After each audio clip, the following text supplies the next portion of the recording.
CIA Director Gina Haspel is back in the headlines once again. A heavily redacted transcript now reveals she may have run a torture site at Gitmo, Cuba.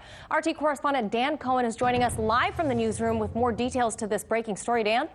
Well, Manila, Gina Haspel was very hesitant to discuss certain periods of her career in the CIA during her confirmation hearing in 2018. But new documents might shed some light on why that is. A transcript of a secret hearing reveals that Haspel may have run a so-called black site at the Guantanamo naval base in Cuba, where the alleged 9/11 plotters and many others were sent. The defense attorney of Khalid Sheikh Mohammed, the accused mastermind of the 9/11 attacks, told the judge that Haspel ran a secret torture site at the infamous U.S. military base. The transcript included a section discussing CIA torture and restrictions on what the lawyers can discuss. The attorney claims that the prosecution is, quote, not trying to cover up the torture, but the one thing that they're not willing to talk about is the names of the people involved in the torture. Then, after a redacted section, the defense attorney says the restrictions Haspel put in place, quote, makes it impossible for people at Guantanamo who may have seen her when she was here as chief of base to identify her and talk about it.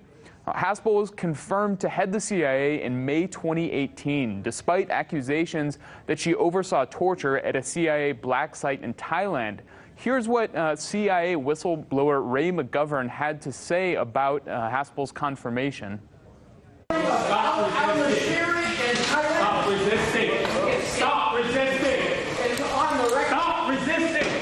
And in many respects, Guantanamo Base is also in the headlines as former Navy Captain John Nettleton has been charged with obstruction of justice. Nettleton is accused of lying about a physical confrontation he had with a civilian named Christopher Turr, who turned up dead after they got into a fistfight.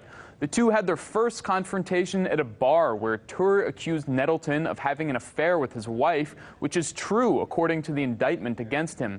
Later that night, Turr went to Nettleton's house and the two engaged in a physical altercation. 2 days later, Turr was found drowned in the waters of Guantanamo Bay. The indictment also says Nettleton and Turr's wife agreed not to tell investigators about the relationship after his death. Nettleton remains active in the Navy, though is no longer a commander. Reporting from the newsroom, Dan Cohen, RT. Hey YouTube, thanks for checking out our channel. We hope you enjoyed the video. We have tons of content for you just like this. For more of RT America's one-of-a-kind news and analysis, be sure to subscribe and never stop questioning more.